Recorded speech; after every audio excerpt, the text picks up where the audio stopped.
Bien, eh bien, je vous propose de commencer. Bonjour à toutes et bonjour à tous.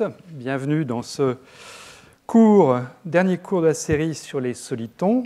Et aujourd'hui, j'aimerais qu'on parle de solitons magnétiques et d'oscillation de blocs. Vous verrez comment ces deux notions peuvent converger. Alors, comme toujours, avant de commencer le cours proprement dit, je vous rappelle d'abord le séminaire d'aujourd'hui. Thierry Jamarqui, on aura le plaisir de l'écouter, nous parler d'effets Hall quantiques dans des systèmes de basse dimension et fortement corrélés. Ce sera de la topologie.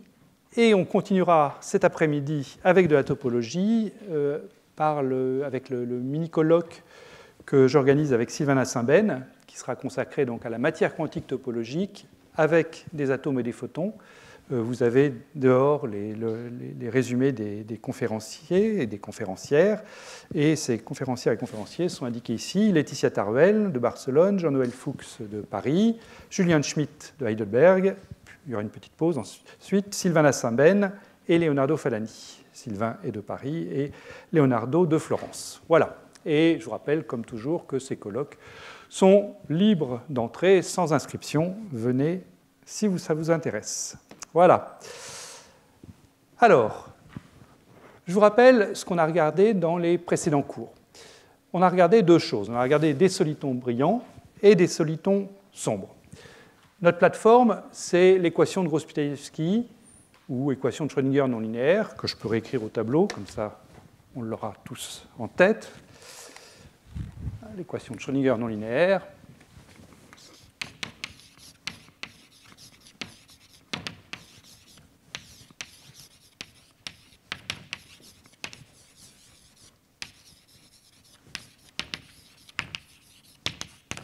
Qui est donc,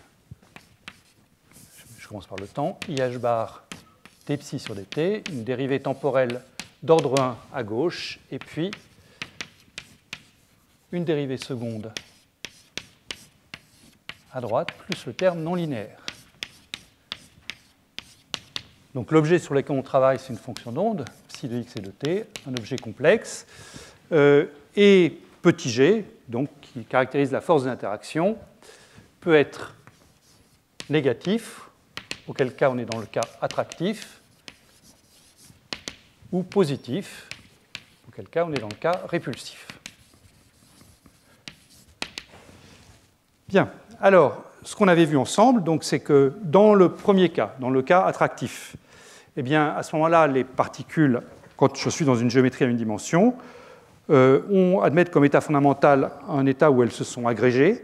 Elles ont formé ce soliton, c'est l'état fondamental du système, enfin au moins quand il est décrit par un formalisme de champ moyen comme ceci.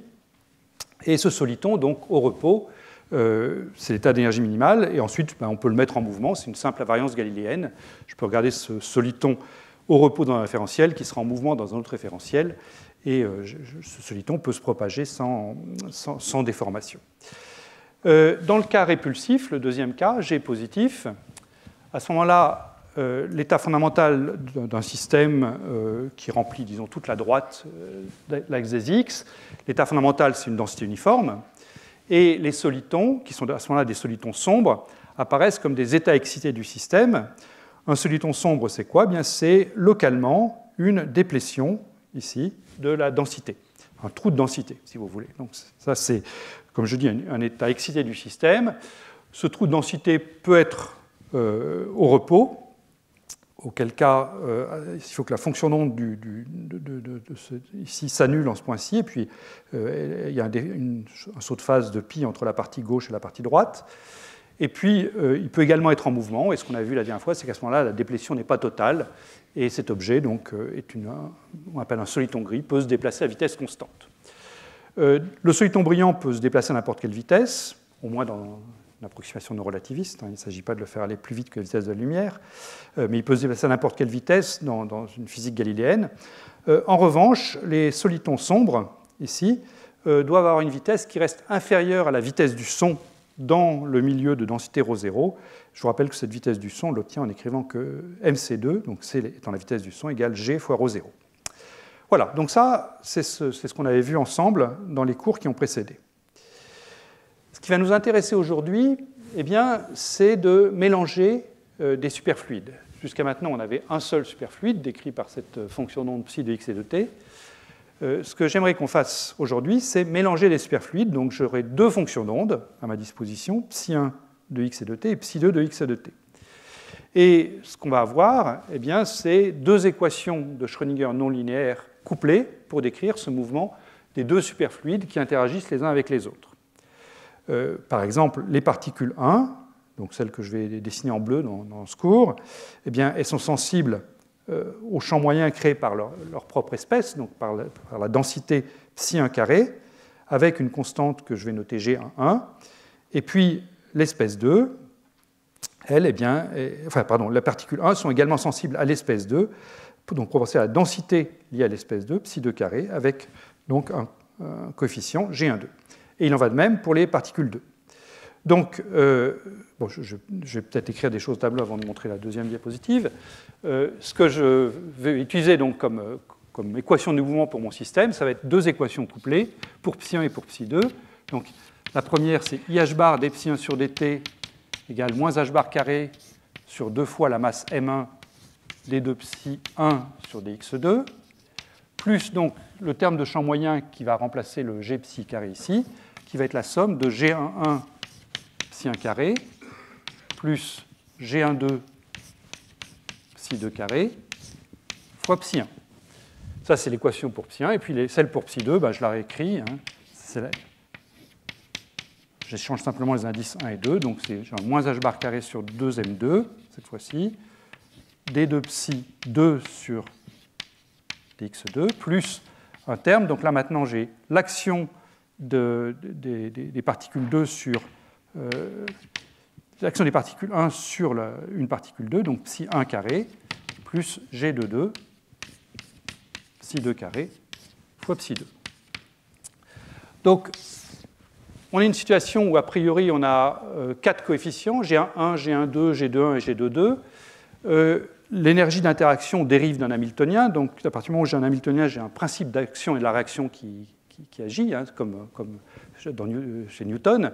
La force exercée par les particules 1 sur 2 est égale à la force exercée par 2 sur 1, ce qui implique que j'ai obligatoirement G1,2 égale G2,1.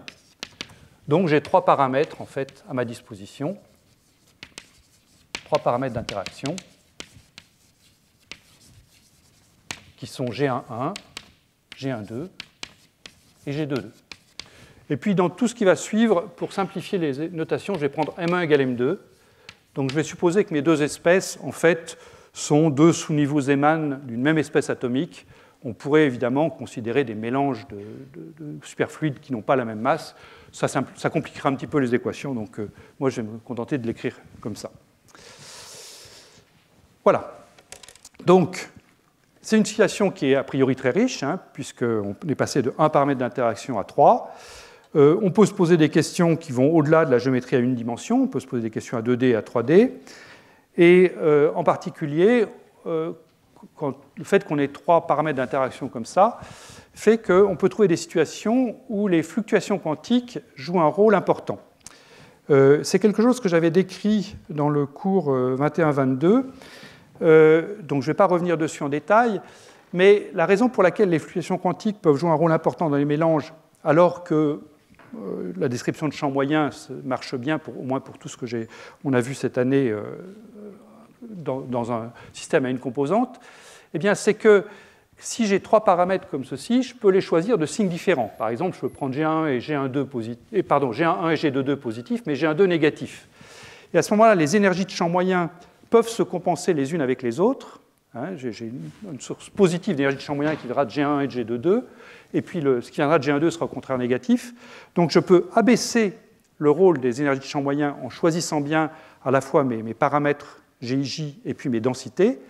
Et du coup, si je mets l'énergie de champ moyen à 0, bien à ce moment-là, ce qui va dominer, ce qui vient après le champ moyen, c'est les fluctuations quantiques. Donc quand on a affaire à des mélanges, il faut faire attention, quand on prend des paramètres GIJ avec des signes différents, on peut avoir des annulations de l'énergie de champ moyen et ensuite un rôle exacerbé des fluctuations quantiques.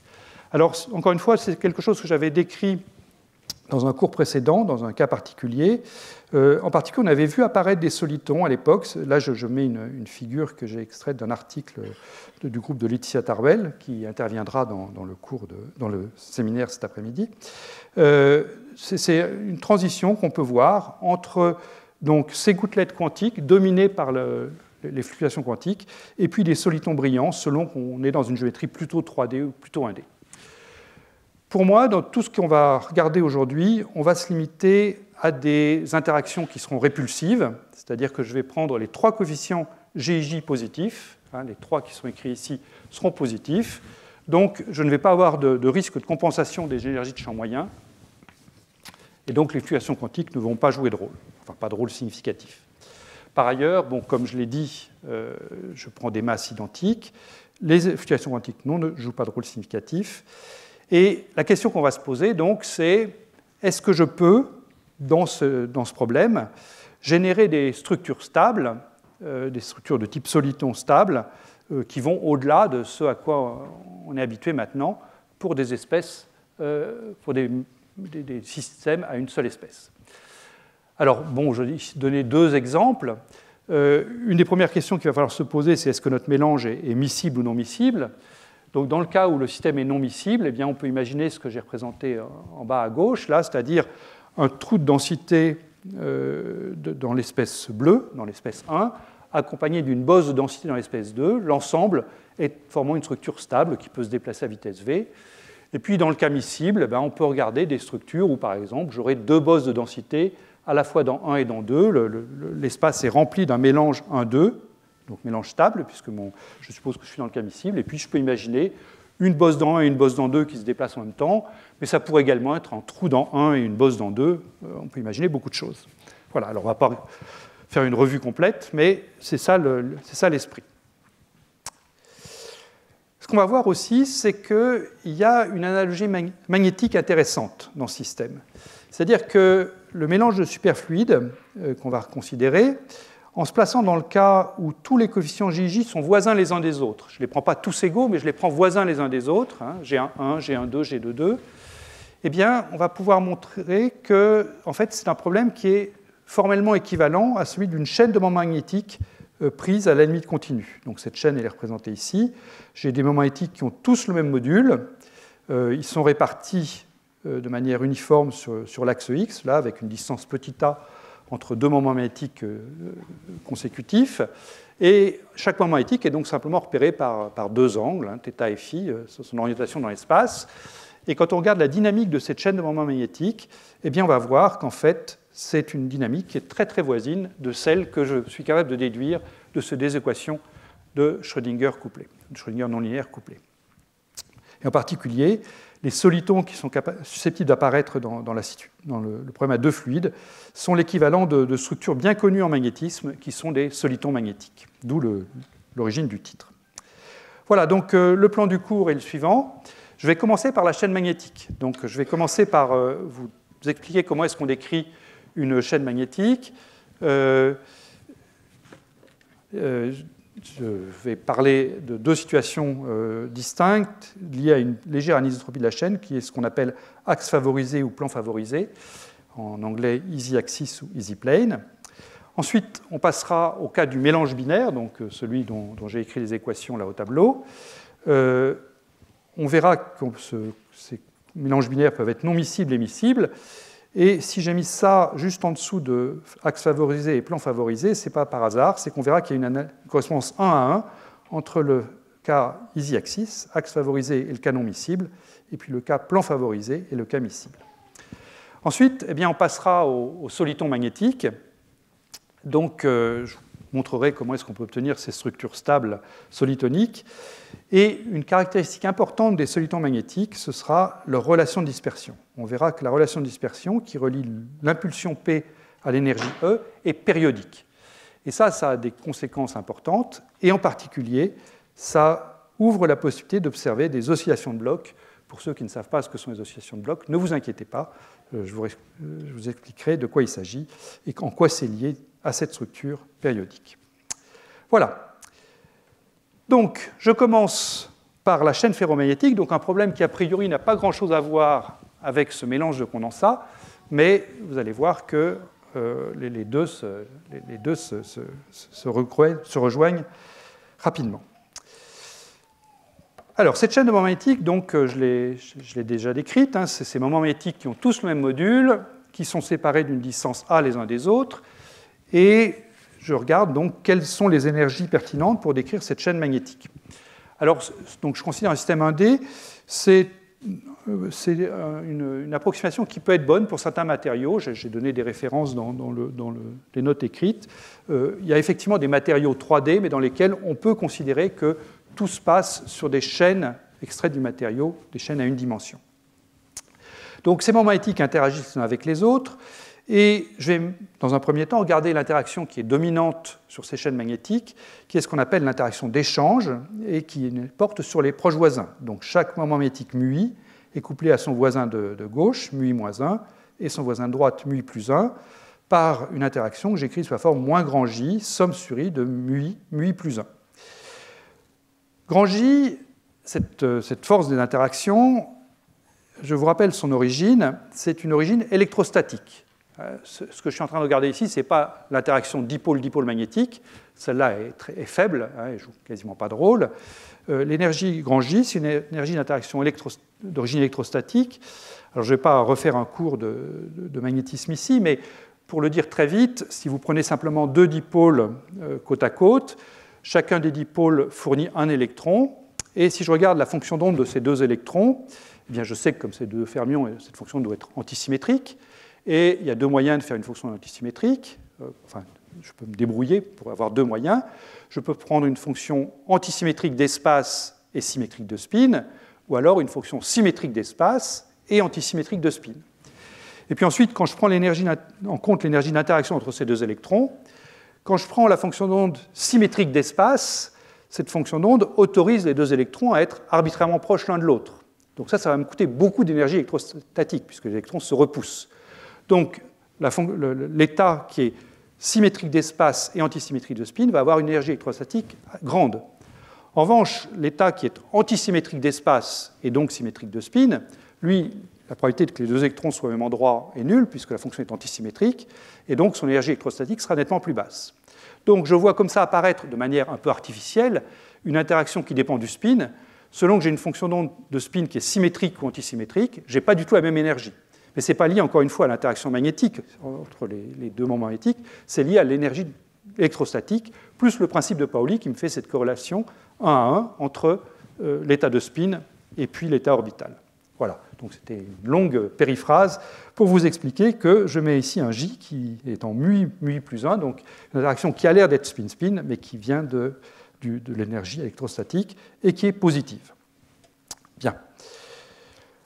Alors, si je prends un moment magnétique donné de ma chaîne, le moment magnétique μi par exemple, donc si j'extrais tout ce qui dépend de μi dans cette somme-là, en fait il y a deux termes. Il y a le terme d'interaction avec le voisin de droite et celui avec le voisin de gauche. Donc je peux écrire ça sous la forme -j μi-1 plus μi+1, c'est-à-dire un moins μi scalaire, un BI effectif, où le BI effectif fait donc intervenir ces deux voisins. Bien. Si je m'intéresse à l'état fondamental de cette chaîne, bien comme J est positif, je vais minimiser mon énergie en prenant tous les μi parallèles les uns aux autres. C'est ça qui me permet d'avoir l'énergie la plus basse. La direction choisie pour ces μi, tous parallèles les uns aux autres, est quelconque. A priori, j'ai un problème qui est invariant par rotation dans l'espace vis-à-vis des moments magnétiques. Donc, si je fais une réalisation donnée de l'expérience, j'ai une brisure spontanée de symétrie et tous mes moments magnétiques se mettent dans une direction qui est a priori tirée au sort. Bien. Donc ça, c'est l'interaction dominante. La deuxième interaction qu'on voit dans les chaînes de moments magnétiques, comme ça, c'est une légère anisotropie de l'espace. C'est-à-dire qu'en fait, toutes les directions ne sont pas strictement équivalentes.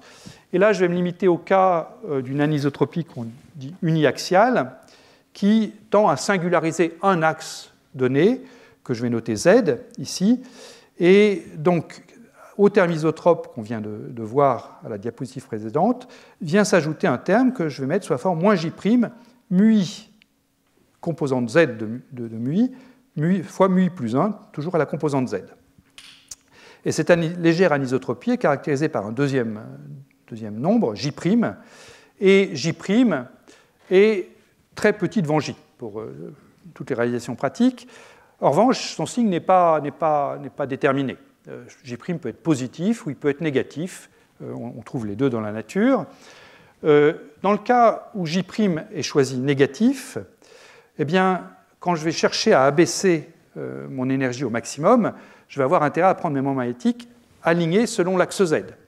Alors quand je dis alignés selon l'axe Z, ils peuvent pointer vers le bas ou pointer vers le haut. Les deux sens selon l'axe Z sont équivalents, donnent la même énergie, mais je vais avoir, plutôt que de prendre mon moment magnétique pointant n'importe où dans l'espace, si J' est négatif, j'ai intérêt à les aligner selon l'axe Z. C'est pour ça qu'on appelle ce cas easy axis, ou si vous préférez, axe favorisé. Et puis il y a le cas inverse, où J' est positif. À ce moment-là, ça me coûte plus d'énergie de mettre mon moment magnétique selon Z que dans le plan XY. Donc à ce moment-là, l'aimantation va être tirée au sort quand je vais faire une réalisation, mais elle sera tirée au sort préférentiellement dans le plan XY et non pas selon l'axe Z. D'où la dénomination easy plane. Bien. Donc ça, c'est un système discret. Et donc ce système discret, je peux donc le décrire. Donc je recopie ce que j'ai écrit ici. Voilà, oui. Donc je peux le décrire par des équations de la dynamique. Donc si je regarde la dynamique d'un moment magnétique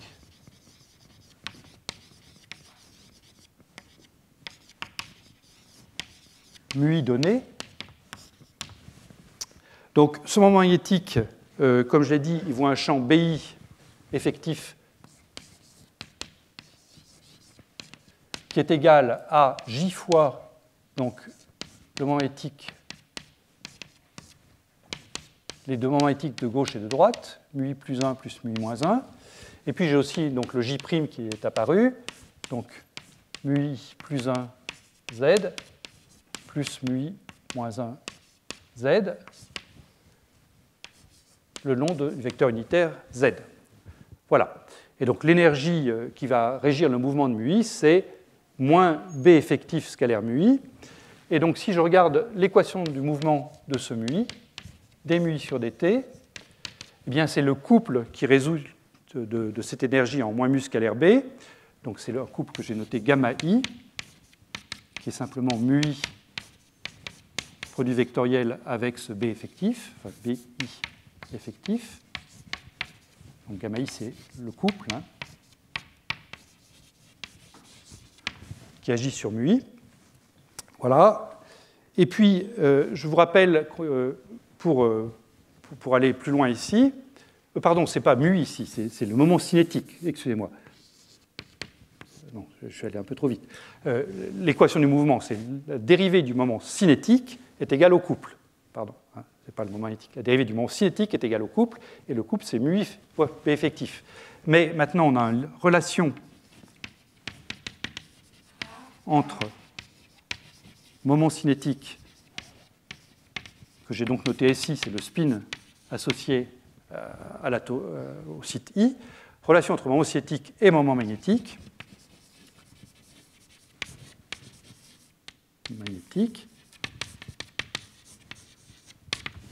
C'est que μi,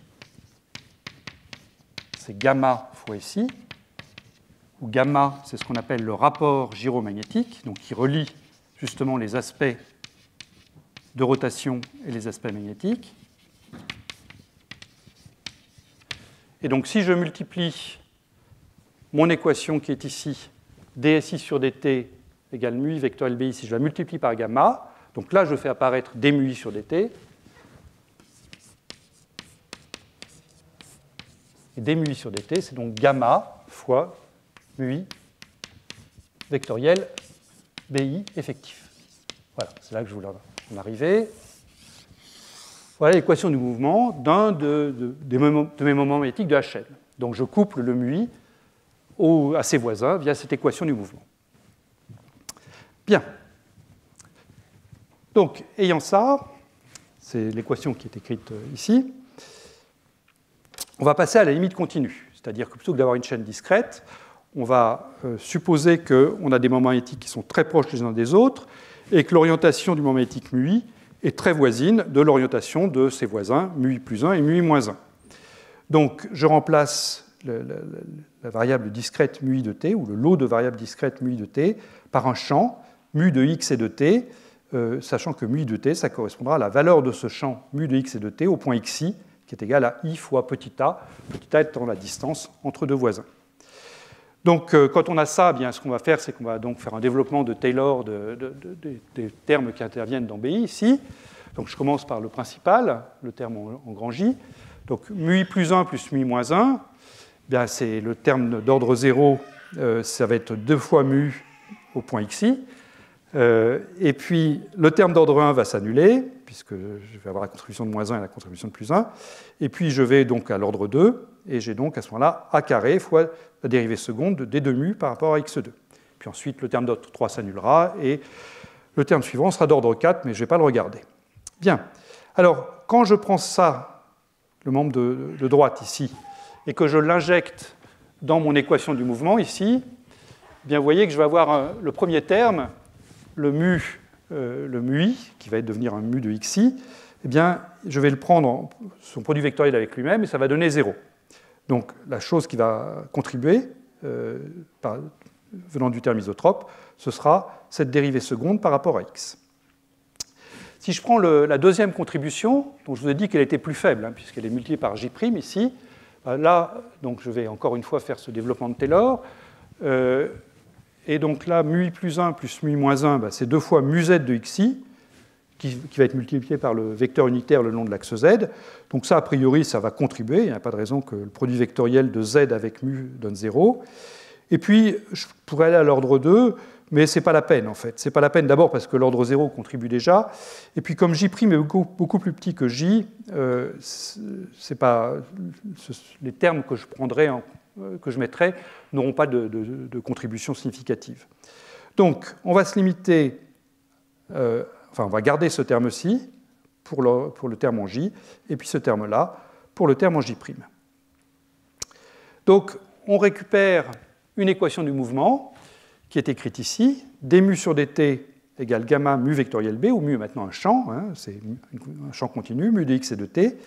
Et dans le b, eh bien, j'ai le terme en J qui est donc la dérivée seconde de mu par rapport à x, avec a carré, la période de mon réseau, plus 2 fois j', la composante de mu selon z, fois le vecteur unitaire selon z. Voilà. Donc ça, c'est une équation qui est l'équation qui régit le mouvement de la chaîne magnétique. Et vous constatez quand même qu'il y a des analogies fortes déjà avec ce type d'équation de Schrödinger non linéaire. À gauche, j'ai une dérivée première par rapport au temps. Et puis à droite, on voit apparaître des dérivées secondes par rapport à l'espace. Donc, je vous ai dit tout à l'heure qu'on allait montrer qu'il y avait une analogie complète. On sent qu'on a quand même les ingrédients qu'il faut pour y arriver à cette analogie, même si on n'a pas encore fait tout le travail. Alors là, je l'ai écrite dans sa version la plus simple. On peut ajouter l'action d'un champ magnétique extérieur. Ça, c'est fait dans les notes de cours. Je ne vais pas en avoir besoin aujourd'hui, donc je ne le fais pas. On peut également ajouter un terme dissipatif. Et à ce moment-là, cette équation change de nom.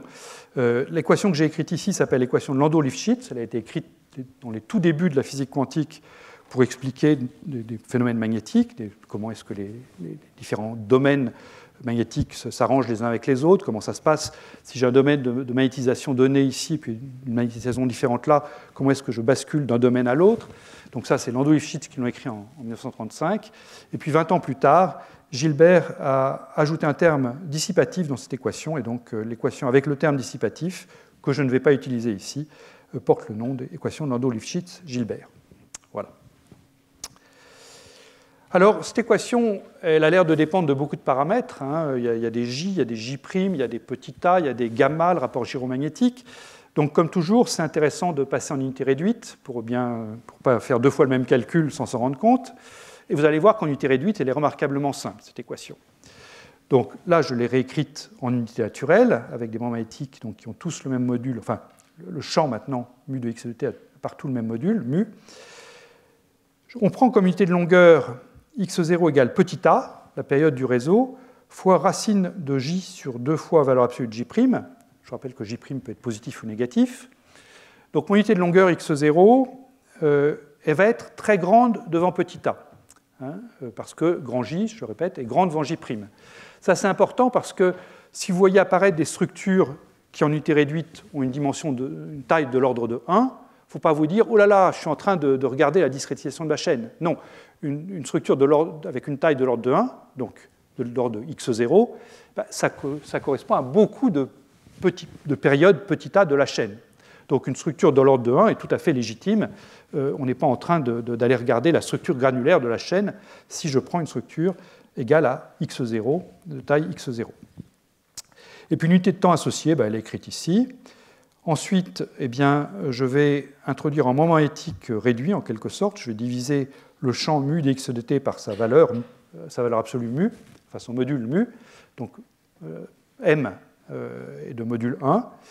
Et à ce moment-là, eh bien, l'équation de Landau-Lifshitz s'écrit sous cette forme très simple. dm sur dt égale m vectoriel b, avec b qui est simplement la dérivée seconde de m plus ou moins mz. Donc là, il n'y a plus aucun paramètre. C'est une équation qui est universelle. La seule chose qui peut varier dans cette équation, c'est le signe ici, qui peut être un plus ou un moins. Pourquoi est-ce que j'ai un signe qui est plus ou moins qui est venu s'introduire ? Eh bien, c'est parce que je dois prendre la valeur absolue de J' ici, et comme là j'avais J', eh bien, j'ai un plus ou moins qui intervient. Donc selon que je suis dans le cas easy axis ou easy plane, axe favorisé ou plan favorisé, eh bien, je mettrai un plus ou un moins ici, puisque c'est ça qui détermine si je suis dans le cas J' positif ou J' négatif. Et vous voyez, j'ai une équation qui maintenant en fait, ne dépend d'aucun paramètre. Donc c'est une équation qu'on peut qualifier d'universelle. Alors, une dernière chose que je voudrais dire sur cette chaîne, c'est passage en coordonnées angulaires. Puisque j'ai affaire maintenant à un vecteur m qui est de module 1, enfin un champ qui est de module 1, eh bien ce champ, je peux donc le paramétrer complètement par son orientation dans l'espace, θ et φ. Donc plutôt que de travailler avec l'équation sur les trois composantes de m, je peux écrire l'équation d'évolution de l'angle θ et de l'angle φ. Θ, c'est donc l'angle que fait m par rapport à z, et φ, c'est l'angle azimutal de mon vecteur avec les coordonnées polaires d'axe z. Et quand on fait ça, eh bien, on obtient les équations qui sont écrites ici. Alors là encore, ce sera pour les week-ends pluvieux, si vous voulez vous en convaincre. Ce n'est pas très méchant, il faut juste injecter les mz égale cos θ, mx égale sinus θ, cosinus phi, etc. dans l'équation du haut, là, celle-là. Et puis, quand on fait ça, eh bien, on arrive à ces équations-ci. Donc, vous reconnaissez vos petits. À gauche, vous avez toujours une dérivée première par rapport au temps, θ dérivée par rapport au temps, phi dérivée par rapport au temps. Et puis à droite, eh bien, vous reconnaissez des dérivées secondes par rapport à la position. Alors, ou bien c'est des dérivées secondes directes comme le phi x qui est là, donc dérivée seconde de phi par rapport à x, ou θx qui est là, mais ça peut aussi être des produits de dérivées premières comme θx phi x ici, ou phi x carré ici. Voilà. Mais bon, là, il faut que vous me fassiez confiance à ce stade, parce que si je me mets à redériver ça au tableau, d'abord je ferai des fautes, et puis en plus, ce ne sera pas passionnant. Voilà. Donc j'ai toujours le plus ou moins qui est ici, selon le cas plan favorisé ou axe favorisé. Bien, ayant fait ça, maintenant, eh bien, je vous propose de passer à notre mélange binaire de condensat. Problème qui, a priori, n'a pas grand-chose à voir, mais on va voir qu'en fait, les deux problèmes sont mathématiquement équivalents. Donc je me pose le problème d'une boîte dans laquelle je mets deux espèces, des atomes bleus et puis des atomes rouges, enfin des particules bleues et des particules rouges plus généralement. Et la première chose que je dois faire, c'est de me poser la question, est-ce que c'est un mélange miscible ou immiscible ? Est-ce que je suis en train d'avoir affaire à un mélange eau plus huile ou eau plus alcool ? Alors, on va regarder ça ensemble de manière très simple. La question, c'est quelle est la configuration qui correspond à l'énergie minimale ? Est-ce que les bleus et les rouges remplissent tout l'espace ? Ou est-ce qu'au contraire, les bleus vont se mettre d'un côté et puis les rouges de l'autre, avec une frontière fictive qui s'établit naturellement ? Je peux la dessiner, voilà, entre les deux. Alors, pour étudier ce critère de miscibilité, je vais négliger les effets de surface. Je vais dire que je n'ai pas d'effets que les effets de surface sont négligeables par rapport aux effets de volume. Si j'étais en physique classique, ça voudrait dire que je néglige les effets de tension superficielle. En physique quantique, dire qu'on néglige les effets de surface, ça veut aussi dire qu'on néglige les effets d'énergie cinétique. C'est-à-dire que si je dois mettre ici une barrière, la barrière verte que j'ai dessinée, eh bien, il peut y avoir une énergie cinétique liée à la présence de cette barrière, je le néglige. Ça. Voilà. Donc je m'intéresse simplement aux énergies d'interaction volumiques. Donc, je dois comparer l'énergie de la configuration 1, celle de gauche, le cas miscible, où là, j'ai mes deux fluides qui occupent le volume V. Donc, l'énergie d'interaction, c'est celle qui donne lieu à cette fonctionnelle de Gross-Pitalevsky, enfin, cette partie-ci de la fonctionnelle de Gross-Pitalevsky, l'énergie d'interaction qui est écrite ici et puis là. Donc, c'est quelque chose qui va s'écrire 1 sur 2V G11 fois N1 carré. Grand N1, c'est le nombre de particules bleues là-dedans. Plus 2 fois G12 N1N2. Je rappelle que G12 et G21 sont égales, hein, c'est ce que j'ai écrit ici. Plus 2 fois G12 N1N2, ça c'est l'énergie d'interaction interespèce. Et puis l'énergie d'interaction pour l'espèce, intra-espèce pour l'espèce 2, G22 N2 carré. Bien. La configuration 2, eh bien, j'ai mes deux fluides qui se sont débrouillés pour occuper respectivement les volumes V1 ici et puis V2 ici. Donc l'énergie d'interaction que je dois mettre, c'est G1 N1 carré sur 2V1, puis G22 N2 carré sur 2V2. Je n'ai pas d'énergie d'interaction interespèce, puisque je n'ai pas de superposition de 1 et 2 ici.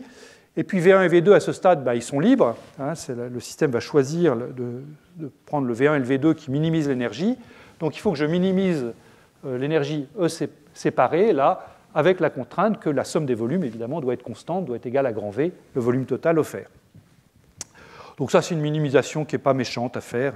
Il faut dériver par rapport à V1 et par rapport à V2, sachant que la somme doit être constante. Donc ça, je saute l'étape, mais là, il n'y a vraiment aucune malice dans le calcul.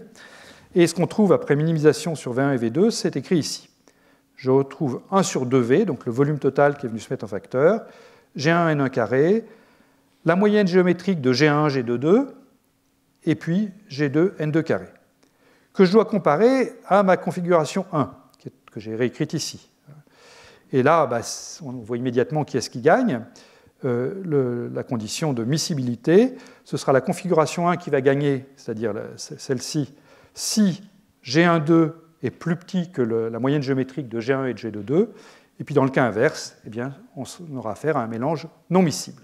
Voilà, donc ça c'est un critère simple de miscibilité dans ce système.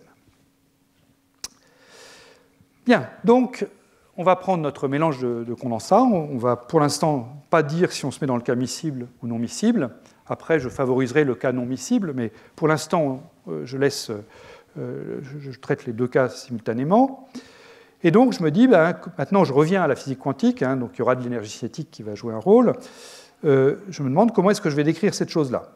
Donc, je peux le décrire par deux champs complexes, ψ1 et ψ2. C'est ce que j'ai fait quand j'ai écrit les deux équations couplées qui sont au tableau, là.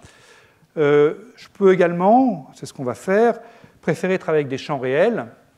Et ça, pour ça, vous savez tous comment on fait. Hein. Ψ1, ce champ complexe ici, j'écris que c'est la racine de la densité ρ1 qui dépend de x et de t fois un facteur de phase et puissance I-1 qui dépend également de x et de t. Même chose pour ψ2, donc j'ai 4 champs réels, les deux densités et les deux phases, ρ1 φ1, ρ2 φ2. Et je vais me placer dans ce qui va suivre, dans un régime particulier qui est ce que j'annonçais en introduction, la situation où tous les coefficients GIJ sont voisins les uns des autres. C'est-à-dire que G1,1 est à peu près égal à G1,2, qui est lui-même à peu près égal à G2,2. Régime qu'on appelle régime de Manakoff et qui permet de simplifier pas mal les choses. Et la raison pour laquelle ce régime de Manakoff, ce régime dans lequel les trois coefficients GIJ sont proches l'un des autres, pourquoi ça simplifie? Eh bien, c'est parce que quand on a cette condition qui est satisfaite, eh bien, on a deux échelles d'énergie très différentes qui apparaissent dans le système. Je vais vous expliquer qualitativement pourquoi. On peut mettre des équations sur ce que je vais dire, mais je vais me contenter de le faire qualitativement. Mais le point clé, c'est que si j'ai ces deux échelles d'énergie très différentes, je peux, si je me débrouille bien, me limiter à l'échelle d'énergie la plus basse, si j'apporte peu d'énergie au système. Et si je peux me limiter aux excitations de basse énergie, eh bien, au lieu d'avoir à travailler avec 4 champs réels, eh bien, je peux me ramener à seulement 2 champs réels. Voilà. Et donc, la situation sera beaucoup plus simple. Alors, c'est quoi ces deux échelles d'énergie? Donc, pour simplifier les calculs, et ça c'est simplement pour simplifier, hein, ce n'est pas obligatoire de le faire, je vais supposer que G1,1 est égal à G2,2. Donc, celui-là, ces deux-là sont égaux.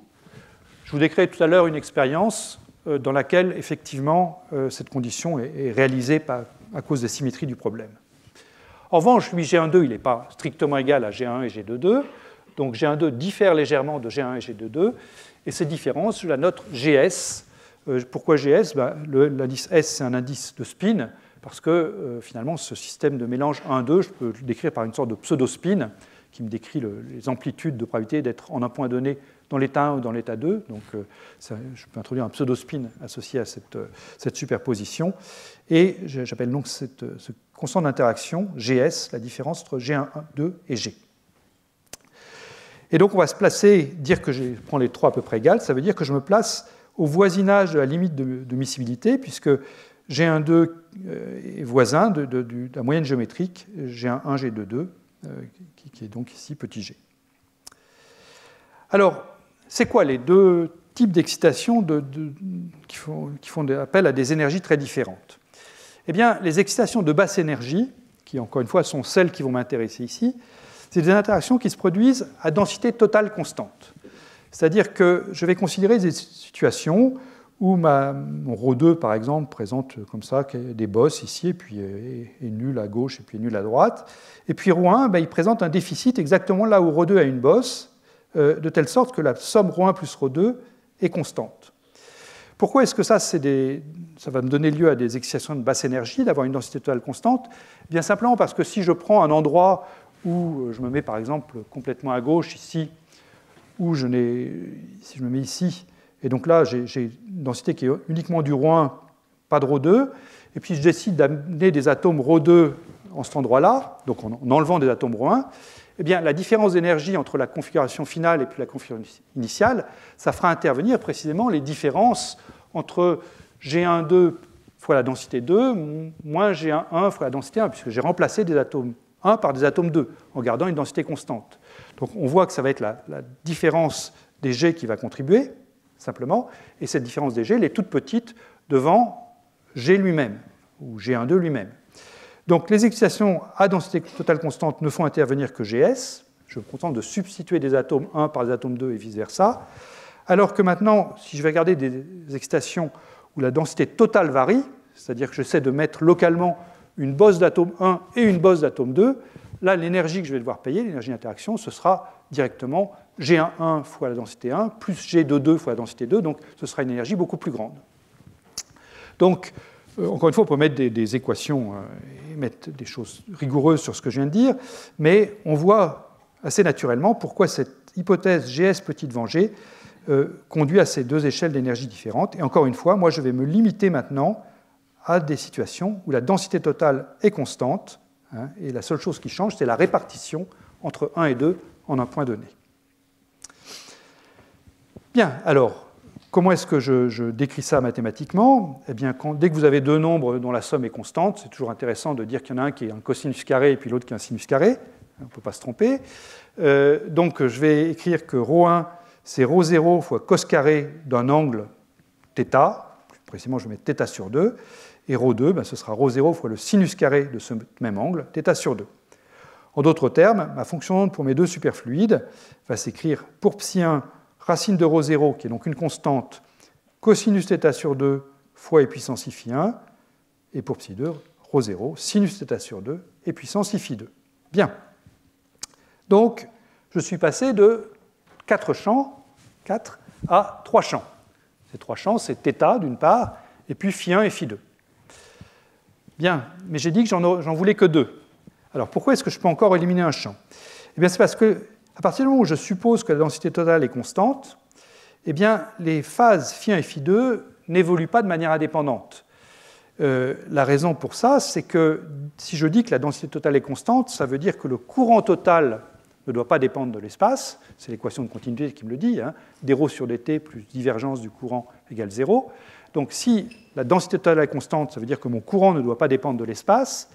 Et le courant total, qu'est-ce que c'est? Eh bien, le courant total, c'est ρ1 fois la vitesse dans le fluide 1 plus ρ2 fois la vitesse dans le fluide 2. Et la vitesse dans le fluide 1, c'est au coefficient h bar sur m près la dérivée de la phase φ1 par rapport à x. Même chose, la vitesse dans le fluide 2, v2, c'est la dérivée de φ2 par rapport à x. Donc dire que le courant total est indépendant de x, ça vient m'imposer une relation entre φ1 et φ2, plus précisément entre leur dérivée par rapport à x, la dérivée par rapport à x de φ1 et la dérivée par rapport à x de φ2. Donc φ1 et φ2 n'évoluent pas de manière indépendante et sont liées les unes aux autres, et c'est ça qu'il faut que je prenne en compte maintenant pour aboutir à mes deux champs indépendants. Donc, pour le faire, pour éliminer donc, une des deux phases φ1 et φ2, en fait, on a plutôt intérêt à travailler avec les fonctions somme et différence. Donc là, je vous ai réécrit les fonctions des superfluides, là, il n'y a pas d'information nouvelle. Mais ici, j'introduis donc la fonction somme grand phi, qui est la somme φ1 plus φ2, la fonction différence petit phi, qui est la différence φ2 moins φ1. Et si je suppose que mon courant total est nul, je vous ai dit que sa divergence doit valoir 0, mais donc il est constant dans l'espace. Ici, je vais me limiter au cas où il est nul. Dans les notes, je traite le cas où il est constant mais non nul.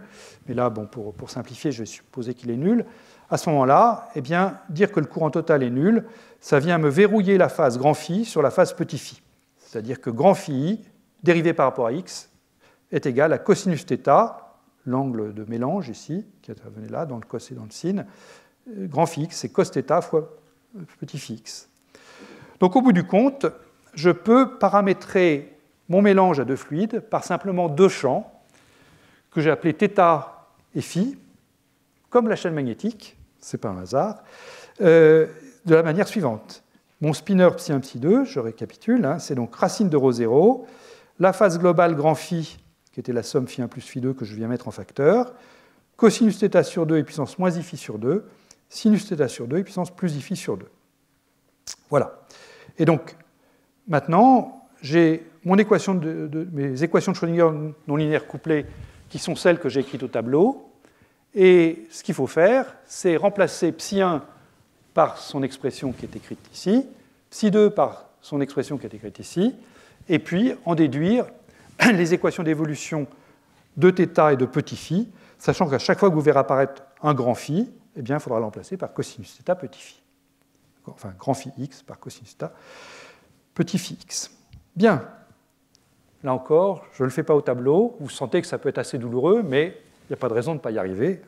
C'est bien balisé.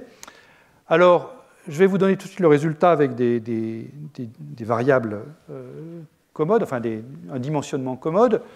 Donc, le dimensionnement qu'il faut prendre, c'est prendre comme unité de longueur un x0 qu'on a déjà vu plusieurs fois, qui est h bar sur 2m g ρ 0. C'est la longueur de cicatrisation qu'on avait introduite la dernière fois. Simplement, ici, comme toute la dynamique est liée au spin, le petit g qui intervient dans ce x0, c'est le gs, c'est la constante qui est liée aux interactions de spin. Donc, comme je vous ai dit que gs est très petit devant g, ça veut dire que ma longueur de cicatrisation liée au spin, ce x0 ici, est grand devant les x0 auxquels on était habitué dans les cours précédents.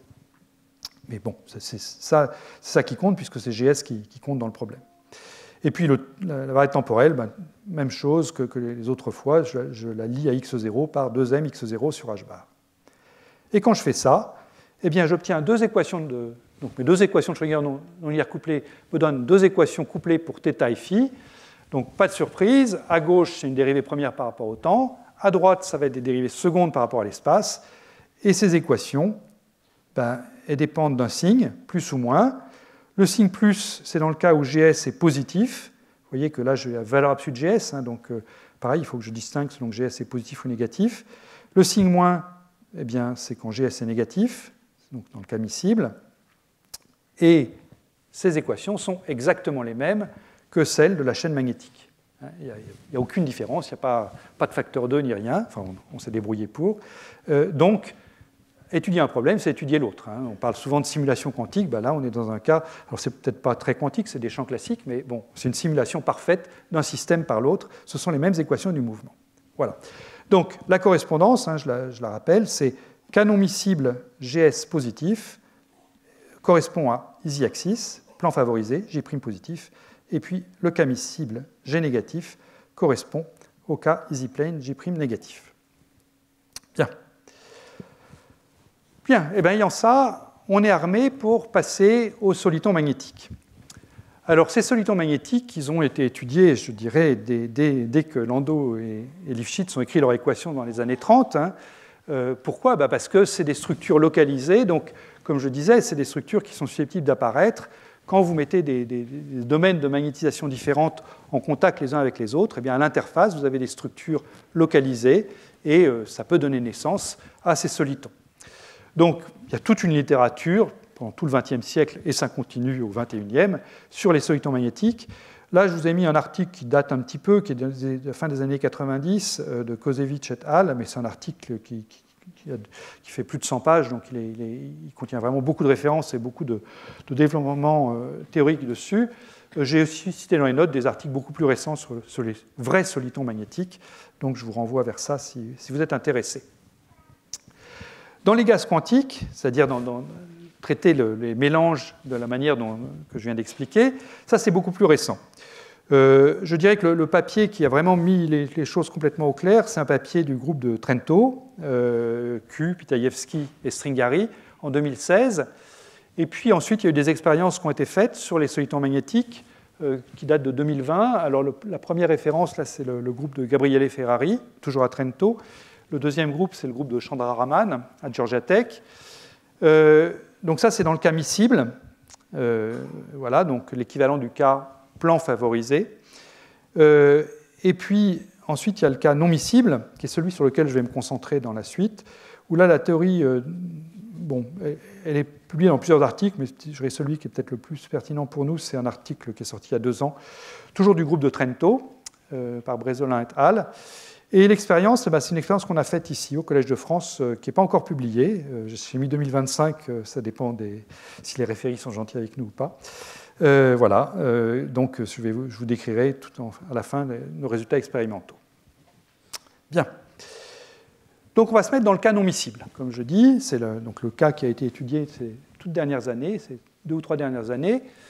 Donc on va s'intéresser à une situation où j'ai un bain de particules 1 que je vais étendre jusqu'à l'infini, au moins dans un premier temps. Je suis dans le cas non miscible, donc je vais créer un trou dans le bain, et ce trou, eh bien, je vais le boucher avec des particules de type 2. Donc cette particule de type 2, j'en aurai un nombre N2 qui sera de l'ordre du millier, disons. Je l'appelle mésoscopique, c'est-à-dire que c'est un nombre de particules qui est grand devant 1, quand même, mais j'ai beaucoup moins de particules dans cette impureté que dans le reste du bain. Le bain, il ne s'étend pas jusqu'à l'infini dans l'expérience, mais néanmoins, il va contenir plusieurs dizaines de milliers de particules, alors que le nuage rouge, là, contient beaucoup moins d'atomes. Et je vous rappelle, je me place dans l'hypothèse d'une densité totale constante, c'est-à-dire que la bosse de densité créée par ces particules 2 est exactement compensée par un trou de densité dans le bain 1. Je cherche donc mes fonctions d'onde sous cette forme-là. Pour décrire, je cherche un soliton. Donc je prends cette fonction d'onde sous cette forme-là. Je vous rappelle, j'ai une phase globale grand phi qui s'est mise en facteur. Cette phase globale grand phi, elle est verrouillée sur la phase petit phi, qui est une phase différentielle entre 1 et 2, puissance moins i phi sur 2 et puissance plus i phi sur 2. Et je cherche un soliton, donc je cherche quelque chose qui peut éventuellement être au repos ou se propager à vitesse v, sans se déformer. Donc je vais chercher une solution qui est de la forme, pour θ sous la forme x moins vt, et puis phi sous la forme oméga t, une fonction qui de x moins vt. Alors attention, j'ai besoin de 2 paramètres pour paramétrer ce soliton. J'ai besoin de la vitesse v et j'ai besoin d'oméga. Il y a eu dans les années qui viennent de s'écouler des groupes, enfin un groupe peut-être, qui a essayé de chercher des solutions sans mettre le grand oméga, simplement une fonction de x moins vt à la fois pour θ et pour phi, et ils sont passés à côté des choses les plus intéressantes. Donc on est obligé de mettre ces 2 paramètres, v et oméga. Donc pour bien préciser les choses, je cherche mon effaceur, voilà. Donc je vais prendre ces 2 paramètres v et oméga, donc ces 2 paramètres réels. Donc je vais étudier ce qui se passe dans un plan où je peux mettre v en abscisse et oméga en ordonnée, comme ça. Voilà. Et on va essayer de remplir le plan de manière la plus intelligente possible. Alors, commençons par le soliton au repos. Donc, je vous rappelle la règle du jeu. Je prends θ de xt qui vaut cette fois-ci θ de x, puisque j'ai pris v égale 0. Phi de x et de t qui est grand oméga t plus chi de x. Donc mon seul paramètre là c'est grand oméga. J'ai ces équations-là. Donc je vais injecter cette forme où θ de x et de t ne dépend que de x, et puis où phi de x et de t dépend simplement du temps, via ce oméga. Donc le θ de t ici sera nul, le phi de t ce sera oméga. Et puis ensuite, il s'agit de trouver les formes en x. Donc ça fait deux équations différentielles couplées à résoudre. Voilà. Bon, on y arrive. C'est un peu douloureux, mais pas trop. Et ce qu'on trouve, eh bien, c'est la chose suivante. Alors, vous voyez à quoi ça ressemble. D'abord, on trouve une solution seulement si oméga est plus grand que moins 1. Donc, sur mon axe, là, je peux mettre moins 1 ici. Donc, pour l'instant, je me limite à l'axe v égale 0, hein, et je dois donc oublier toute cette partie-là. Si oméga est plus grand que moins 1, là, je trouve une solution, et cette solution, donc, elle s'écrit c'est sinus carré θ. Donc là, je suis en train de vous tracer la densité rouge, sachant que la densité bleue, c'est juste ρ0 moins la densité rouge. Hein. Donc la densité ρ2 divisé par ρ0, c'est ce que j'appelais sinus carré θ, c'est 2 fois 1 plus oméga, donc ça c'est bien positif si oméga est plus grand que moins 1, divisé par 2 plus oméga, plus valeur absolue d'oméga. Oméga peut être négatif, hein, je peux être ici. Donc valeur absolue d'oméga fois un cosinus hyperbolique. On cherche des solitons, donc si on n'avait pas de cosinus hyperbolique, on serait triste. Donc on a bien un cosinus hyperbolique de 2 fois racine de 1 plus oméga fois x. Bien. Alors ça ne doit pas vous dire grand-chose. Ce que je peux calculer, c'est le nombre d'atomes dans l'espèce 2.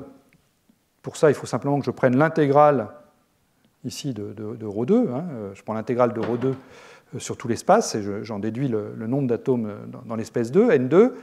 Donc ça, c'est une intégrale, ça se calcule, et on trouve un log d'une certaine fonction ici de oméga. Voilà. Et donc, comment est-ce que je dois utiliser ça ? En pratique, si je fais une expérience, je sais combien je vais mettre d'atomes n2, et donc je me demande quel oméga le système va choisir. Donc il faut que j'inverse cette fonction-là, n2, et ça, je ne sais pas le faire analytiquement, mais je sais le faire par une construction graphique. Donc si je vous trace cette fonction qui est ici, ce log de cette grosse fraction-là, eh bien, ce qu'on voit tout de suite, c'est que quand oméga tend vers 0, cette fonction va diverger, puisque j'ai le dénominateur ici qui tend vers 0, alors que le numérateur tend vers une limite finie. Donc en 0, cette fonction diverge, et puis elle tend vers 0 quand oméga tend vers moins 1, qui est la limite basse, ici, et elle tend vers 0 quand oméga tend vers plus l'infini, parce que l'intérieur du log tend vers 1, dans les deux cas.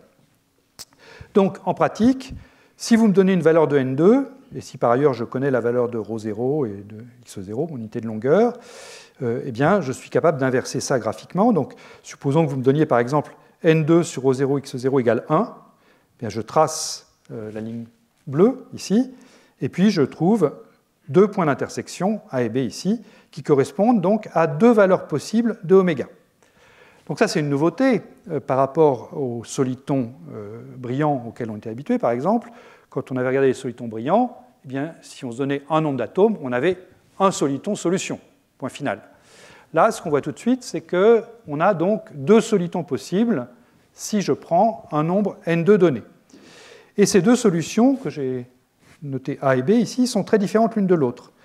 La solution A, celle qui est entre moins 1 et 0, donc celle qui est ici, je peux les dessiner, ces deux solutions. Voilà, j'ai trouvé la solution A qui est ici et puis une solution B qui va être ici.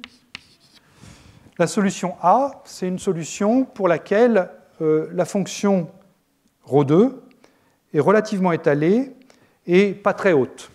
C'est-à-dire que, puisque vous vous souvenez que ρ2 plus ρ1 doit être égal à ρ0, eh bien ρ2 n'atteint pas du tout la valeur ρ0 ici. Ρ2 est nettement plus petit que ρ0, donc ça veut dire que le bain n'est pas complètement déplété. Le bain présente un trou, mais il n'est pas complet, le trou, puisque, encore une fois, ρ2 n'a pas une densité suffisante pour saturer ρ0. La solution B, qui contient le même nombre d'atomes que la solution A, c'est comme ça que je l'ai construite, elle est au contraire beaucoup plus ramassée sur elle-même, et elle correspond à une annulation de la densité du bain. Le bain, c'est donc les particules bleues. la solution B sature complètement ρ1 plus ρ2 égale ρ0. Donc la densité du bain est nulle. Et quand on va regarder la phase du bain, en fait, on constate que la phase du bain vaut 0 à gauche et pi à droite, ou plus généralement, j'ai une différence de phase de pi entre la gauche et la droite. C'est l'équivalent du tangente hyperbolique qu'on avait la dernière fois, qui était positif d'un côté, négatif de l'autre. Bien là, c'est la même chose que ce qui se passe pour la fonction du bain quand je prends la solution B. Voilà, donc on a ces deux solutions, A et B. Alors, comment est-ce qu'on s'y prend pour voir ça expérimentalement? Pour l'instant, je ne regarde que le soliton au repos. Eh bien, on s'est pris de la manière suivante. On a travaillé avec un condensat d'atomes de rubidium. L'atome de rubidium, dans son état fondamental, a un spin 1. Et on a préparé tous les atomes dans le sous-niveau Zeeman, m égale moins 1, initialement. Et on a préparé ces atomes sur un segment très étroit, donc pour faire un gaz quasi indé. La largeur du segment, c'est de l'ordre de 2-3 microns. Et la longueur du segment, c'est 50 ou 60 microns. J'ai dû l'écrire ici, 60 microns. Voilà. Et la densité, c'est 400 atomes par micromètre. C'est le ρ0 que j'ai mentionné avant. Donc, si je ne me trompe pas, 60 microns fois 400 atomes par micron, ça fait 24 000 atomes. Voilà, ça c'est le nombre d'atomes dans le bain. Bien, alors comment est-ce qu'on s'y prend pour faire un soliton? Eh bien, on va transférer de manière très sélective quelques atomes, ou un millier d'atomes, disons, du niveau moins 1 vers le niveau plus 1, ici. Alors, on fait ça par un processus multiphotonique, il y a des photons radiofréquences, et puis des photons optiques, de longueur d'onde optique, donc des photons issus d'un laser. Et ce laser, on va le mettre en forme pour que la transition ne se fasse qu'au voisinage du centre du segment. Là, le segment est représenté ici. On se débrouille pour que le laser en fait, n'éclaire que le centre du segment, et qui plus est, qu'il ait un profil spatial qui reproduise bien cette fonction en 1 plus cosinus hyperbolique, enfin 1 sur 1 plus cosinus hyperbolique qui caractérise le soliton.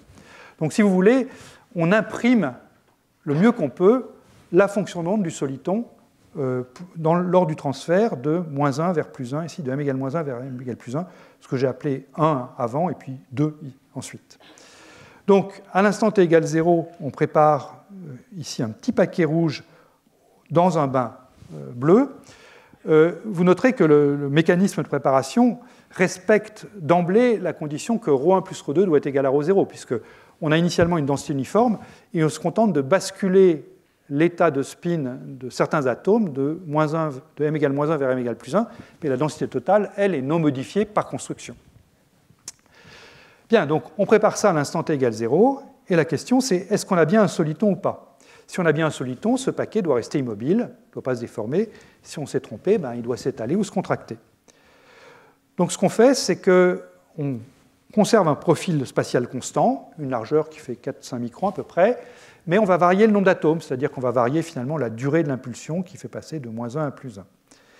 Et ici, vous avez l'évolution de la taille de la structure qu'on fabrique, donc de cette structure rouge ici, en fonction du temps, selon le nombre d'atomes qu'on a placés. Donc, les courbes du haut, ici, on a mis très peu d'atomes, 200 pour la courbe la plus haute. La courbe du bas, on a mis beaucoup d'atomes, on en a mis 1000, 1024.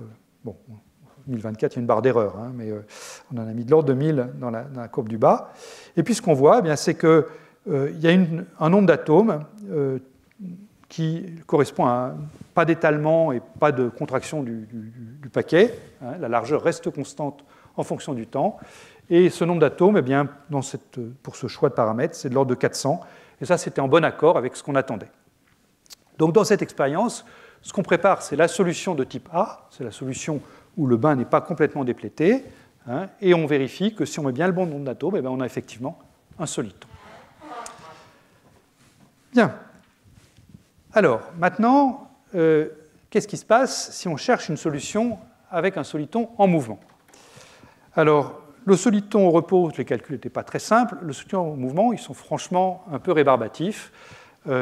Mais encore une fois, je vous donne le résultat et puis je vous encourage à vérifier la solution si ça vous intéresse. Alors voilà à quoi elle ressemble, cette solution. Donc je l'ai mise toujours sous la forme ρ2 sur ρ0, donc ce n'est pas l'ensemble de la solution, puisque je ne vous donne pas la valeur des phases, qui ne sont pas non plus très agréables, mais tout ça c'est écrit dans les notes.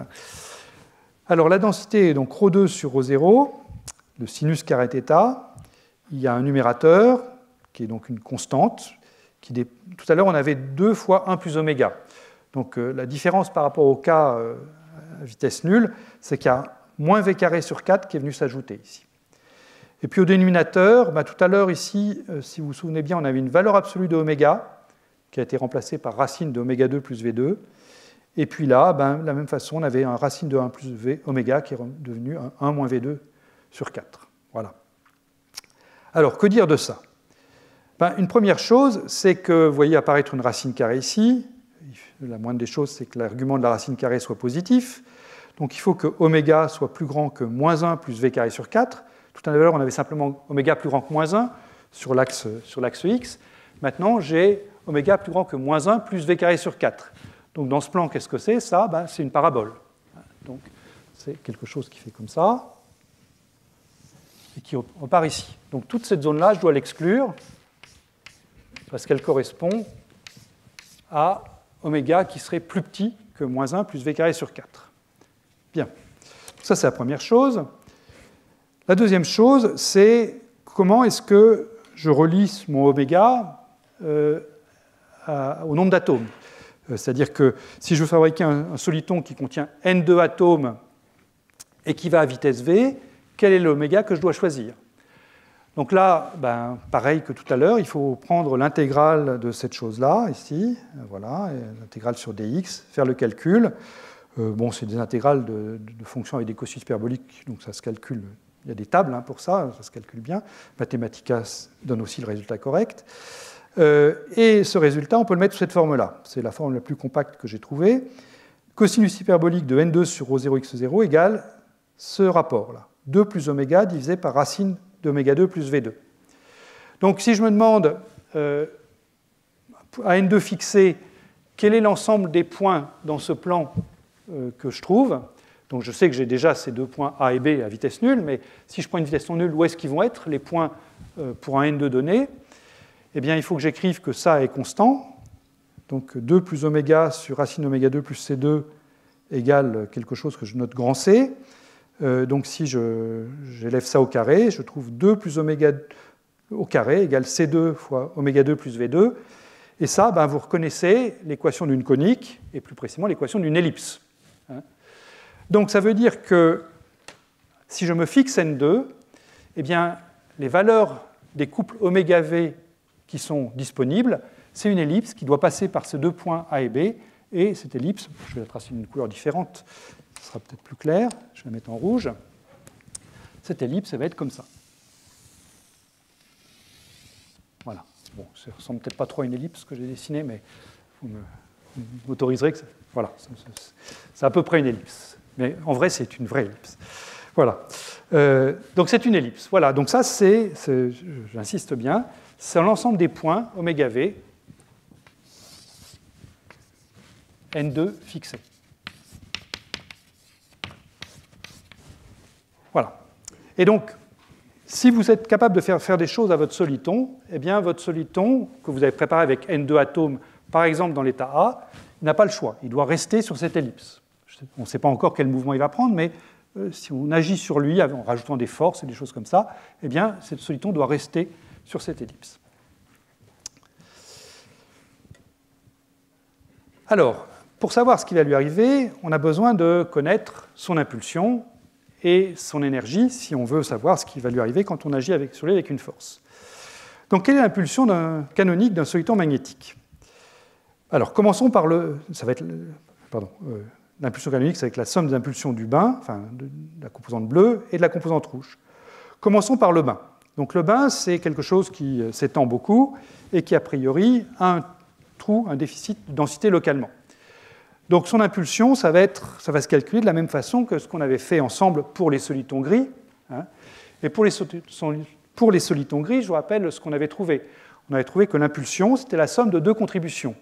La première, c'était une impulsion intuitive, si je puis dire, l'impulsion locale, qui était simplement la masse des particules, fois le nombre de particules manquantes dans la déplétion fois la vitesse. Donc ça, je l'écris sous la forme moins m, la masse d'une particule, fois n2, c'est le nombre de particules manquantes ici, puisque je vous dis, je mets n2 particules ici, et je sais que la densité totale doit être constante, donc il manque n2 particules ici, fois la vitesse. Et puis ensuite, j'avais cette impulsion qui était non intuitive, qui était ce contre-courant, backflow en anglais, qui faisait intervenir la phase, la différence de phase du bain entre la gauche ici et puis la droite là. Maintenant, je regarde l'impulsion liée à la composante 2. Ben là, c'est ce qu'on avait fait ensemble pour les solitons brillants, ça devait être le tout premier cours. Là, il n'y a pas de mystère, hein, l'impulsion est purement locale, de toute façon, il n'y a rien, c'est vide à gauche et puis à droite. Donc l'impulsion de la partie 2, ici, c'est P local 2, c'est petit m fois n2 fois v. Et si maintenant je fais la somme des deux, donc dans l'hypothèse où la densité totale ρ1 plus ρ2 est constante, eh bien l'impulsion locale ici et l'impulsion locale se compensent, et tout ce qui reste, eh bien, c'est l'impulsion liée au contre-courant. Donc vous voyez l'importance de ne pas l'oublier, le contre-courant, parce que la seule impulsion dans le problème de ces solitons magnétiques, c'est l'impulsion qui est liée au contre-courant. Donc je vous rappelle qu'elle est liée à cette différence de phase du bain entre la partie gauche et la partie droite. Donc le P canonique de mon soliton magnétique, c'est le P contre-courant pour la composante 1, donc ça c'était la formule qu'on avait vue ensemble la dernière fois, moins h bar ρ 0, delta phi 1, où delta phi 1 c'est phi 1 de plus l'infini, moins phi 1 de moins l'infini. Donc ça nous dit que l'impulsion canonique, en fait, c'est proportionnel à une différence de phase, la différence de phase du bain entre phi 1 plus l'infini et phi 1 moins l'infini. Mais une phase, c'est toujours défini à 2π près, donc du coup, mon impulsion canonique, elle est définie à un 2π fois h bar ρ 0 près. Et ça va jouer un rôle important. L'énergie, maintenant, qu'est-ce qu'elle vaut ? Eh bien, l'énergie, il faut la calculer à partir de la fonctionnelle de Gross-Piaevsky qui donne naissance à ces deux équations couplées, là. Donc je vous l'ai réécrite, mais on l'a déjà vu de multiples fois. Il y a une partie d'énergie cinétique qui fait intervenir les dérivés des fonctions d'onde, cette partie d'énergie d'interaction. Il faut injecter là-dedans donc l'ansatz que j'ai pris pour ψ1 et ψ2 avec les angles θ et puis petit phi. Là encore, il faut tourner la manivelle, un certain nombre de tours. Mais quand on fait le calcul, eh bien, on trouve que l'énergie est reliée à l'impulsion canonique. Donc l'impulsion canonique, j'ai réécrit son expression ici, c'est celle qu'on a vue tout à l'heure, moins h bar ρ 0 delta phi 1. Et c'est écrit sous cette forme-là. Grand E, c'est une constante fois le cosinus de l'impulsion canonique divisé par h bar ρ 0. Donc si vous préférez, ce qui vient là-dedans, c'est simplement le moins delta phi 1. Plus une autre constante. Alors la première constante alpha, elle est écrite ici, elle fait intervenir l'échelle d'énergie du problème, et puis le nombre de particules grand N2. Mais ce qui est vraiment intéressant là, ce n'est pas les constantes alpha ici, et puis la constante que je n'ai même pas écrite là. Ce qui est intéressant, c'est que l'énergie est une fonction périodique de l'impulsion, c'est un cosinus simplement de l'impulsion. Et puis la vitesse, eh bien c'est la même chose. Ça va aussi être une fonction périodique, puisque la vitesse, vous savez que c'est la dérivée de l'énergie par rapport à l'impulsion. Donc si je dérive une fonction périodique, eh bien, je réobtiens une fonction périodique. Donc ma vitesse, là je dérive un cosinus, donc j'obtiens un sinus. Ma vitesse, c'est sinus de P canonique sur h bar ρ 0. Donc l'énergie et la vitesse sont des fonctions canoniques de l'impulsion. Voilà, donc ça c'est le message principal de cette partie. Et maintenant, eh bien, j'ai tout ce qu'il faut pour aborder la dernière partie, qui sont les oscillations de blocs d'un soliton magnétique. Alors là encore, c'est quelque chose qui a été compris théoriquement il y a longtemps par Kozevich, le même que l'auteur de l'article de revue que je mentionnais tout à l'heure, mais à ma connaissance, ça n'a pas été vu tel quel avec des solitons magnétiques dans les chaînes magnétiques, et c'est quelque chose donc, qui a été vu récemment dans notre équipe avec des atomes froids. Donc, avant de vous expliquer ces oscillations de blocs du soliton magnétique, je voudrais vous rappeler ce que sont les oscillations de blocs usuelles, entre guillemets. Alors, les oscillations de blocs usuelles, c'est un phénomène qui est vraiment magnifique, je trouve, un phénomène quantique magnifique, qu'on trouve pour une particule quantique ponctuelle qu'on place dans un potentiel périodique, spatialement périodique. Donc, c'est ce que j'ai représenté ici. Le potentiel spatialement périodique est représenté en bleu ici. C'est un V de X. J'ai une particule de masse m. La période du potentiel, je la note petit a, et le spectre de cette particule dans le potentiel périodique est un spectre composé de bandes d'énergie. Alors, je vous rappelle comment est-ce qu'on trouve ces bandes d'énergie. Si je me limite dans un premier temps à un problème à un puits, c'est-à-dire que je suppose que je mets une barrière très, très forte ici, puis une autre très forte ici, puis une autre très forte ici. Donc, si je suppose que je n'ai pas d'effet tunnel entre les puits, à ce moment-là, eh bien, je peux regarder les niveaux d'énergie de la particule dans un des puits individuels, et là, j'ai des niveaux d'énergie discrets, puisque j'ai une particule qui est confinée. J'aurai les mêmes niveaux dans le puits à gauche, ici, les mêmes niveaux dans le puits à droite, là. Et puis si maintenant, j'autorise l'effet tunnel, donc j'enlève les barrières, voilà, eh bien, la particule va pouvoir sauter d'un puits à l'autre par effet tunnel. Ça va donc donner naissance à ces bandes d'énergie que je vais numéroter en fonction du niveau desquels elles sont issues. Donc n égale 1 pour la bande fondamentale, puis n égale 2, puis n égale 3. Bien, je ne rentre pas trop dans les détails, mais c'est la théorie des bandes habituelle qu'on fait en physique des solides. Les états propres associés à ces bandes d'énergie sont des fonctions de blocs qui sont repérées par deux indices. Le premier indice n, c'est l'indice de bande, n égale 1, 2, 3. Le deuxième indice q, eh bien, c'est un moment ou un quasi-moment, impulsion, quasi-impulsion.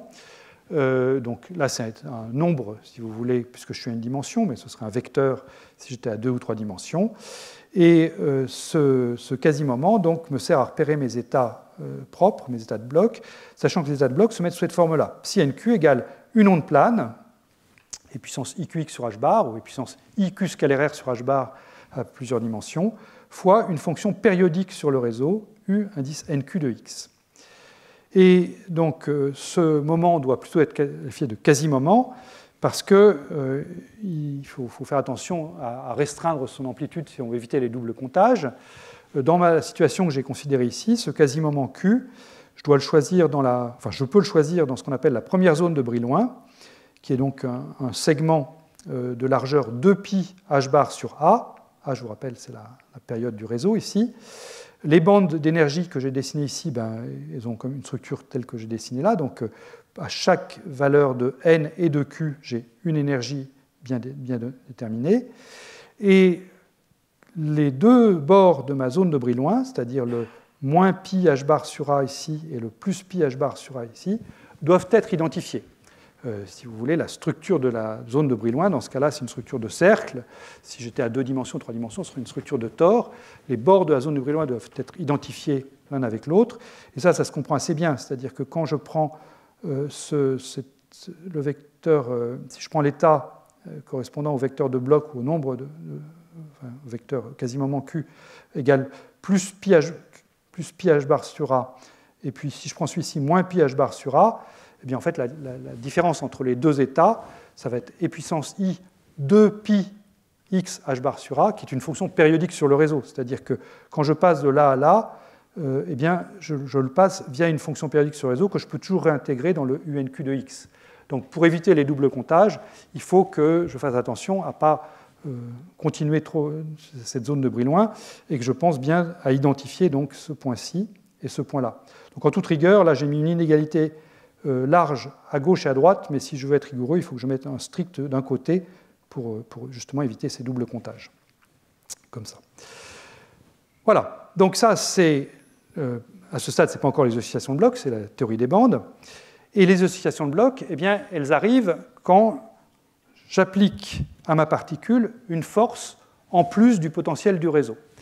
En plus du potentiel V de x, j'applique une force que je vais supposer constante dans le temps, uniforme dans l'espace, une force petit f, qui va mettre ma particule en mouvement. C'est-à-dire que si je suppose que je l'ai préparée initialement avec le quasi-moment q égale 0, cette force va mettre ma particule en mouvement, et l'évolution du quasi-moment, ça découle du théorème de Bloch, qui est basé sur l'invariance par translation du problème, eh bien, s'écrit sous la forme dq sur dt égale petit f. Donc mon quasi-moment va commencer à défiler, et puis à un moment où il va atteindre le bord de la zone de Brillouin, donc revenir ici, etc. Et si je fais l'hypothèse d'une force qui est suffisamment faible pour que la particule reste en permanence dans la bande n égale 1, c'est-à-dire qu'il n'y ait pas de transition qui fasse passer la particule de la bande n égale 1 à la bande n égale 2, puis n égale 3, etc., Le point dangereux, en général, c'est les points où les deux bandes sont les plus proches l'une de l'autre. Donc c'est ici, c'est en plus ou moins pi h bar sur A. Eh bien, si ma force est suffisamment faible, eh bien, je tombe sur un phénomène périodique. Et ça se comprend assez bien, puisque si j'attends un temps t tel que le moment a défilé complètement, donc est allé jusqu'ici, et puis est revenu ici, et est revenu en 0, donc un temps t égal à 2 pi h bar sur AF, le quasi-moment, il a augmenté de 2 pi h bar sur A, puisque le quasi-moment c'est f fois t, et donc j'ai parcouru toute la zone de Brillouin. Et si ma particule n'est pas passée dans les bandes supérieures, elle est restée dans la bande inférieure, donc je suis revenu dans le même état quantique, à une phase globale près, mais qui est sans importance ici. Donc, on voit avec ça que le fait que mon énergie en fonction du quasi-moment soit une fonction périodique de ce quasi-moment fait que si le quasi-moment augmente linéairement avec le temps, eh bien, j'ai dans l'espace réel, dans l'espace des x et des vitesses, des positions et des vitesses, j'ai un phénomène périodique, et dont la période se trouve très simplement. Voilà.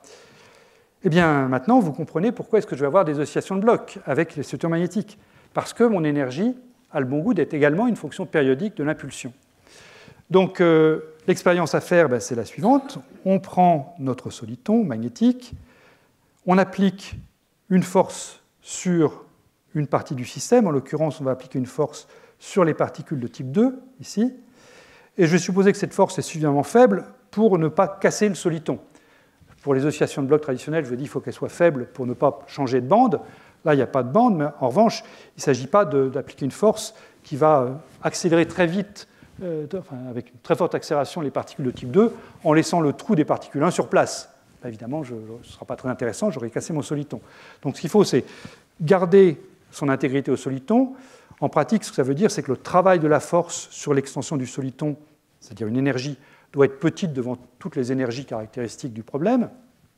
Et ça, c'est faisable en pratique. Et à ce moment-là, eh bien, même schéma que ce qu'on a vu pour les oscillations de blocs traditionnelles, l'impulsion du soliton va augmenter linéairement avec le temps, dp sur dt égale f. Donc, comme l'énergie et la vitesse sont des fonctions périodiques de p, je vous avais écrit la forme ici, eh bien, quand p aura augmenté de h bar rho 0, j'aurais dû mettre un 2pi h bar rho 0 là, oh là là, 2pi h bar rho 0. Quand p aura augmenté de 2pi h bar rho 0, eh bien l'argument du cosinus et du sinus aura augmenté de 2pi, donc j'aurai mon mouvement, je serai revenu à l'état initial. Donc j'ai bien un mouvement oscillant, et la période de ce mouvement oscillant, elle est écrite ici, c'est donc 2pi h bar rho 0 sur grand F, hein, c'est le temps qu'il faut pour que l'impulsion augmente de 2pi h bar rho 0, et c'est intéressant de comparer cette période d'oscillation de bloc pour le soliton magnétique à celui pour les oscillations de bloc usuelles. Vous voyez que ce qu'il faut faire, c'est remplacer la force sur une particule petit f, ici, par la force sur mes grand N2 particules, grand F, et par ailleurs, ce qui jouait le rôle de petit a, plus précisément de 1 sur A étant la période du réseau tout à l'heure, eh bien ça devient la densité de particules dans le bain, ρ 0. Voilà, donc c'est deux formules qui sont assez voisines l'une de l'autre, et on voit comment substituer les différents ingrédients pour passer du cas usuel au cas magnétique. Alors, cette chose-là, on peut la voir expérimentalement. C'est ce qu'on a fait donc, dans une expérience récente au laboratoire, ce qui est en train d'être publié.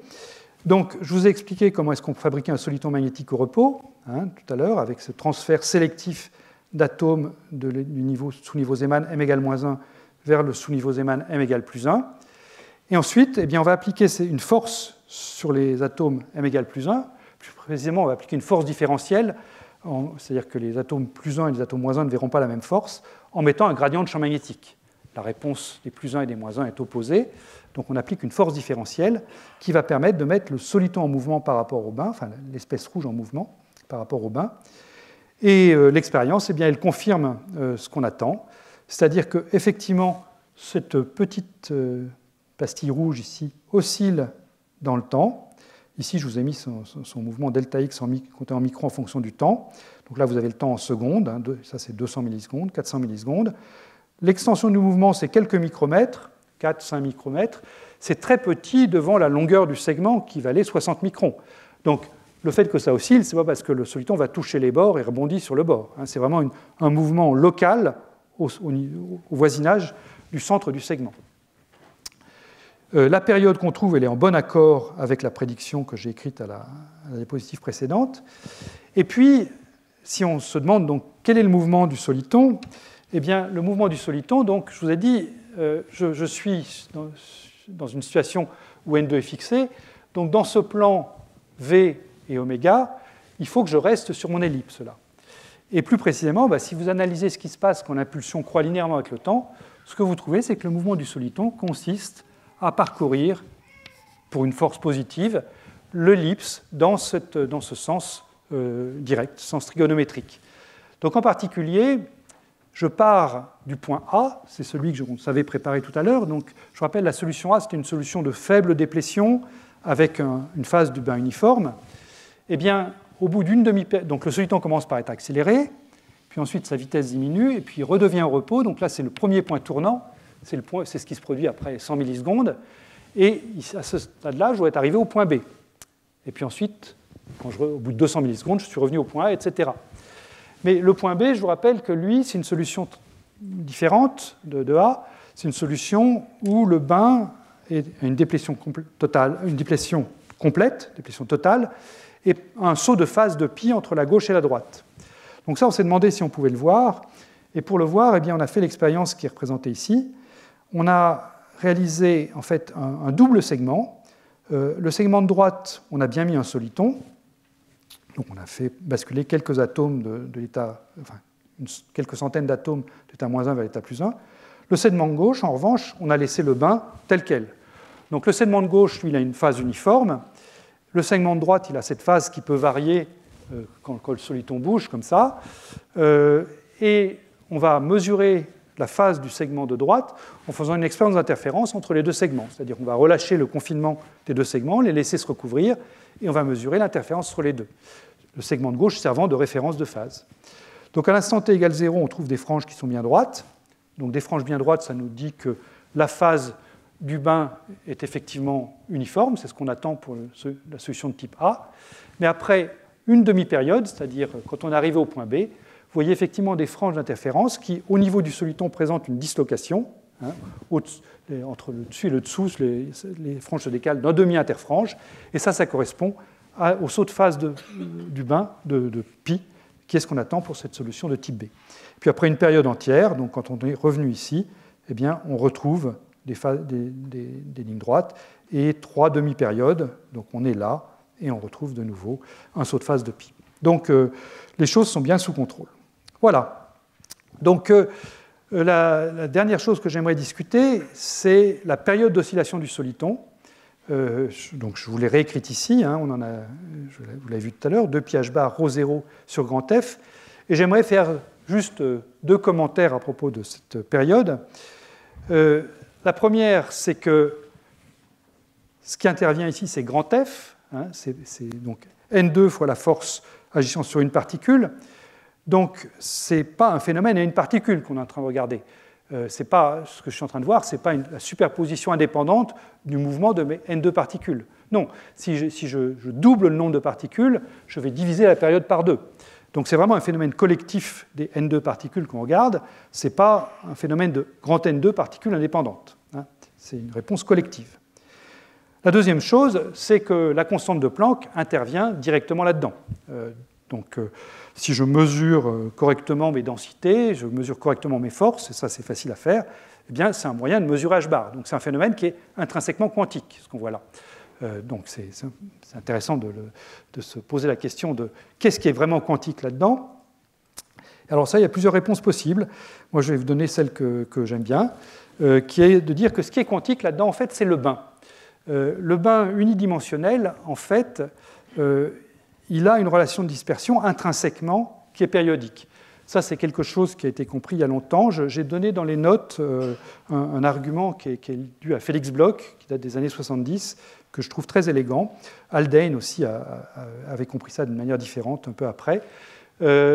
Mais quand vous prenez un système unidimensionnel, eh bien, donc un bain comme ça, sa relation de dispersion, disons, pour l'état fondamental, l'énergie de l'état fondamental varie périodiquement avec P, la période étant ce 2pi h bar ρ0.